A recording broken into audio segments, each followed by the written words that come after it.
Hello viewers, welcome. এই পর্বে আমি আপনাদেরকে দেখাবো কিভাবে একটি রাউটারে কমপ্লিটলি OpenWRT ফার্মওয়্যার ইনস্টল করতে হয়। আমি আশা করছি যে আমার এই টিউটোরিয়ালটি যদি আপনারা কমপ্লিটলি ফলো করে থাকেন তাহলে আপনাদের রাউটারটি OpenWRT ফার্মওয়্যার ফ্লাশ করার সময় ব্রেক হবে না। তো চলুন বন্ধুরা, শুরু করা যাক।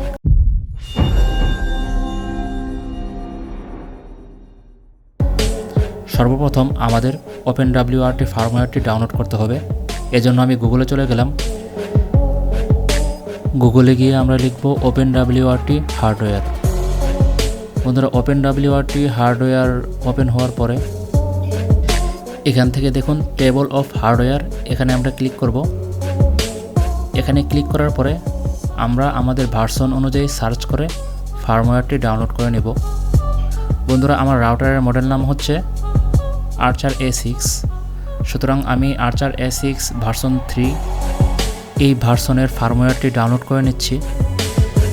বন্ধুরা, ডাউনলোড করার আগে আপনারা দেখে নেবেন যে এখানে স্ন্যাপশট যে ভার্সনটা আছে সেখানে কিন্তু GUI নেই। সুতরাং আমাদের ফার্মওয়্যার ডাউনলোড করার সময় স্ন্যাপশট যে ভার্সনটি আছে ফার্মওয়্যারের, এটি অ্যাভয়েড করতে হবে। তো বন্ধুরা, সেটি কীভাবে অ্যাভয়েড করবেন দেখুন। ফার্মওয়্যার OpenWRT ইনস্টল URL, এই অপশন থেকে আমরা আমাদের ফার্মওয়্যারটি ডাউনলোড করে নেব।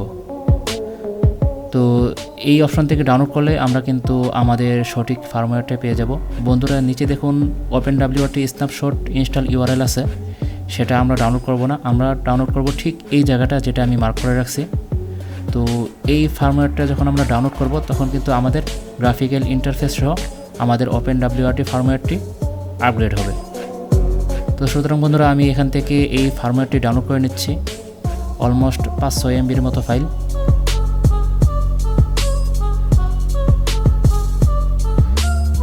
বন্ধুরা, ডাউনলোড কমপ্লিট হয়ে গেল। এখন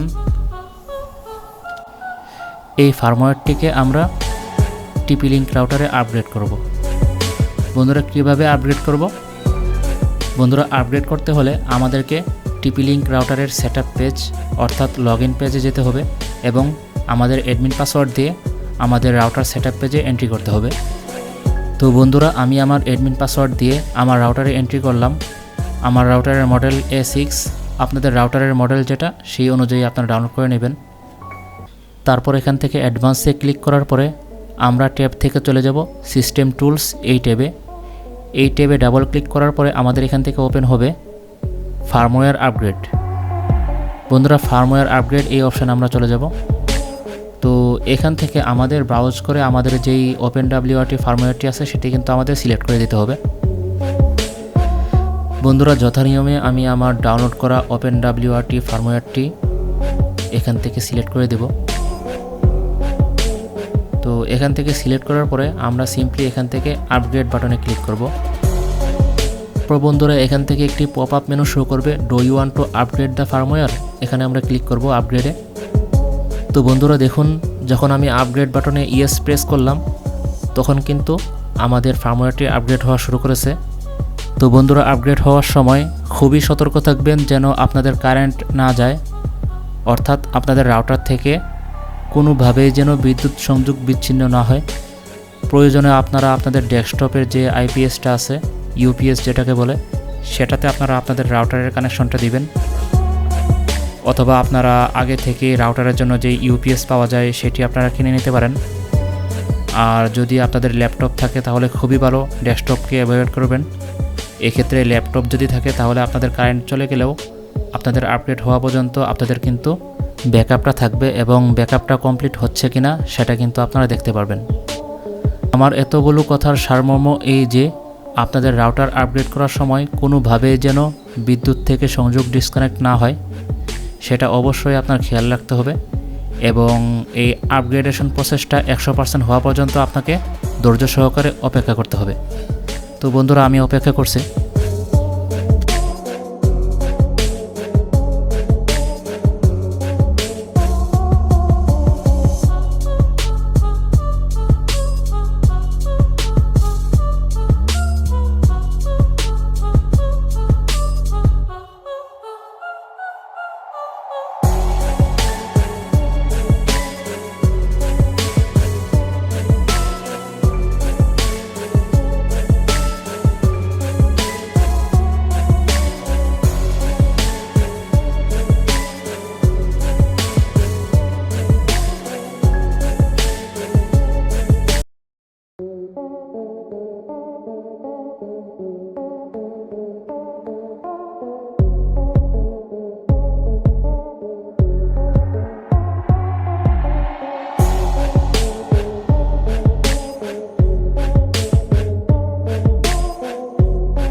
পরিশেষে বন্ধুরা আমার আপগ্রেডেশন কমপ্লিট হলো। বন্ধুরা আমাদের আপগ্রেড যখন কমপ্লিট হবে তখন কিন্তু আমাদের টিপি লিঙ্কের যে ডিফল্ট গেটওয়ে ছিল অর্থাৎ 192.168.0.1 এই গেটওয়ে কিন্তু আর আমাদের কাজ করবে না। এখন থেকে আমাদের রাউটারে ঢুকতে হলে OpenWRT ফার্মওয়্যারের যে ডিফল্ট গেটওয়ে আছে সেই গেটওয়ে দিয়ে আমাদের ঢুকতে হবে। আর OpenWRT ফার্মওয়্যারের ডিফল্ট গেটওয়ে হচ্ছে 192.168.1.1 অর্থাৎ 0 জায়গায় আমাদের 1 দিতে হবে, তাহলে কিন্তু আমরা আমাদের রাউটার পেজে লগ ইন করতে পারবো। বন্ধুরা আমরা পাসওয়ার্ড ছাড়াই এখান থেকে লগ ইন বাটনে ক্লিক করব, যেহেতু আমাদের বাই ডিফল্ট কোনো পাসওয়ার্ড সেট করা নেই। তারপর বন্ধুরা দেখুন আমাদের সামনে OpenWRT ফার্মওয়্যারের যেই ডিফল্ট পেজটা আছে সেটা কিন্তু আমাদের এখানে প্রদর্শিত হয়েছে। বন্ধুরা এখন থেকে আমরা আমাদের রাউটারে OpenWRT ফার্মওয়্যারের যত প্রকার ফিচার এবং যত প্রকার রুলস আছে সব কিছু কিন্তু আমরা ইউজ করতে পারবো। তো বন্ধুরা এখানেই কাজ শেষ নয়। যখন আপনারা আপনাদের রাউটারের প্রথমবার OpenWRT ফার্মওয়্যার আপগ্রেড করবেন তখন কিন্তু আমাদের ল্যান ইন্টারফেসটা সেটা কিন্তু আমাদের এনেবল করে দিতে হবে, তা না হলে কিন্তু আমাদের রাউটারের SSID শো করবে না, অর্থাৎ আমাদের যে ওয়াইফাইয়ের নামগুলো শো করতো আমাদের ওয়াইফাই অপশানে সেগুলো কিন্তু শো করবে না। দেখুন বন্ধুরা আমার এখানে কিন্তু রাউটারটি অন অবস্থায় আছে, ফার্মওয়্যারও আপগ্রেড হয়েছে, কিন্তু এখান থেকে দেখবো আমাদের ওয়াইফাইয়ের কোনো নাম নেই, অর্থাৎ আমাদের SSID এটি কিন্তু ডিসেবল হয়ে আছে। এটি এনেবল করতে হলে আমাদের ওয়্যারলেসে যেতে হবে। এখান থেকে ওয়্যারলেসে গিয়ে আমরা এখান থেকে SSID এটাকে অন করে দিব, অর্থাৎ রেডিও 0 SSID এটাকে অন করে দিব। তারপর আমরা রেডিও 1 যে SSID সেটিকেও অন করে দিতে হবে। দেখুন আমরা রেডিও 0 SSID এটাকে অন করলাম।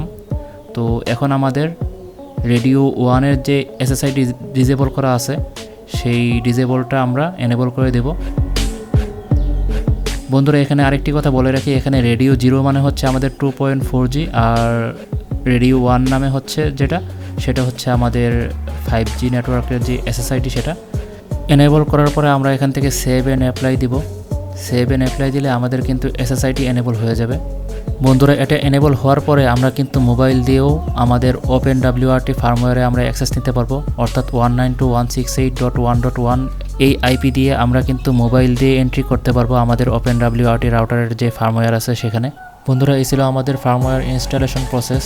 এখন আমরা দেখব কিভাবে আমরা আমাদের OpenWRT রাউটারকে ISPর সাথে কানেক্ট করতে পারি। এক্ষেত্রে আমরা এখান থেকে ইন্টারফেসে ক্লিক করব। ইন্টারফেসে ক্লিক করার পরে আমরা 1 যে অপশনটা আছে সেই 1 অপশনের ডান দিকে দেখব এডিট নামে একটি বাটন আছে, সেই এডিট বাটনে আমরা ক্লিক করব।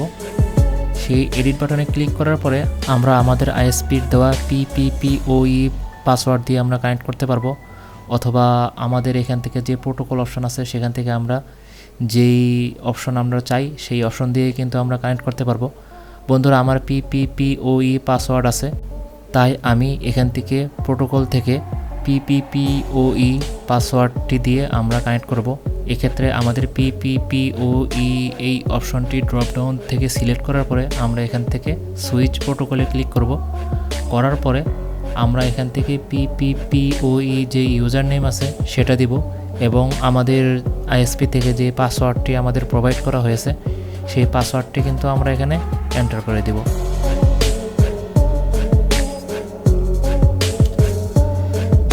তারপর বন্ধুরা আমরা এখান থেকে ফায়ারওয়াল সেটিং থেকে আমাদের তেমন কিছু করা লাগবে না, কারণ আমাদের এখানে ল্যান দেখতে পাচ্ছি, এখানে আমাদের সিলেক্ট করাই আছে 1 এবং 1.6, এই দুইটা অপশনে আমাদের লাগবে। আমাদের যে প্রোটোকল আছে সেখানে যে ফায়ারওয়াল আছে এখান থেকে আমাদের এইটুকু আমাদের বাই ডিফল্ট যেটা আছে সেটাই থাকুক। তো সেটা থাকার পরে আমরা এখান থেকে সেভে ক্লিক করব। সেভে ক্লিক করার পরে বন্ধুরা আমাদের রাউটারটি কিন্তু আমাদের ISPর সাথে কানেক্টেড হয়ে যাবে। এখন বন্ধুরা আমরা চাইলে এই OpenWRT রাউটার দিয়ে আমরা কিন্তু নেট ব্রাউজ করতে পারবো। তার আগে বন্ধুরা আমি অ্যাকচুয়ালি পিং টেস্ট করে নিই, দেখি যে আমাদের রাউটারের সাথে অ্যাকচুয়ালি ইন্টারনেট কানেকশন হয়েছে কিনা। না বন্ধুরা আমি দেখতে পাচ্ছি যে আমাদের রাউটারের সাথে এখনও ইন্টারনেট কানেকশন হয়নি। তো এখন আমরা অ্যাকচুয়ালি সেভ দিতে বলে গিয়েছিলাম, তো আমরা এখান থেকে সেভ দিয়ে দিব। সেভ দেওয়ার পরে যখন আমরা এখান থেকে ব্রাউজ করব তখন কিন্তু আমাদের ইন্টারনেট থেকে আমরা কিন্তু যে কোনো কিছু আমরা ব্রাউজ করতে পারবো। তো বন্ধুরা এখন আমি আরেকবার পিং টেস্ট দিয়ে নিই, দেখি আমাদের নেটটা কাজ করতেছে কিনা। তো আমি গুগলের যে ডিফল্ট ডিএনএস সার্ভার আছে সেটা দিয়ে আমরা কিন্তু ট্রাই করলাম। দেখুন বন্ধুরা আমাদের ইন্টারনেট কিন্তু সংযোগ হয়ে গিয়েছে। তো এই গুগল ডিএনএস দিয়ে আমরা কিন্তু চেক করার পর আমরা জানতে পারলাম আমাদের রাউটারের সাথে ইন্টারনেট কানেকশন হয়ে গিয়েছে। এখন আমরা কিন্তু সিম্পলি যে কোনো কিছু ব্রাউজ করতে পারতেছি। দেখুন বন্ধুরা আমি জিমেলে ব্রাউজ করলাম, আমি এখান থেকে আমার যে স্পিড টেস্ট আছে সেটা আমরা স্পিড টেস্ট করে চেক করে নিতে পারি যে আমাদের স্পিড টেস্টটা ঠিকমতো কাজ করতেছে কিনা। দেখুন বন্ধুরা আমার আইএসপিতে আমাদের বিডিএক্স স্পিড যতটুকু আছে ঠিক ততটুকুই আমাদের এখানে দেখাচ্ছে, বরঞ্চ আরও বেশি দেখাচ্ছে। কারণ আগে আমাদের দেখাতো অলমোস্ট 25 Mbps বা 30 Mbps এর মতো, এখানে আমার 5 Mbps আরও বেড়েছে। অর্থাৎ OpenWRT দেওয়ার পরে আমার কিন্তু 5 Mbps স্পিড আরও এখান থেকে বেড়েছে। তো বন্ধুরা আমরা দেখে নিলাম আমরা কীভাবে OpenWRT রাউটারের সাথে আমাদের আইএসপির ইন্টারনেট কানেকশন করতে পারি ওয়ান পোর্টের থ্রুতে। তো বন্ধুরা এখন আমরা দেখব কিভাবে আমাদের যে ওয়্যারলেস আছে অর্থাৎ আমাদের ওয়াইফাই আছে সেটাকে কিভাবে কনফিগার করতে হয় সেটা এক পাক আমরা দেখে নিই। বন্ধুরা আমরা যদি আমাদের ওয়াইফাইকে কনফিগার করতে চাই তাহলে আমরা সিম্পলি উপর থেকে নেটওয়ার্ক অপশন থেকে আমরা ওয়্যারলেসে চলে যাব। ওয়্যারলেস থেকে আমরা এখান থেকে রেডিও জিরো যেই অপশনটা আছে এই রেডিও জিরো থেকে আমরা এডিট অপশনে চলে যাব। এডিট অপশনে যাওয়ার পরে বন্ধুরা আমাদের এখান থেকে চ্যানেল কত থাকবে সেটা আমরা ডিফাইন করে দিব।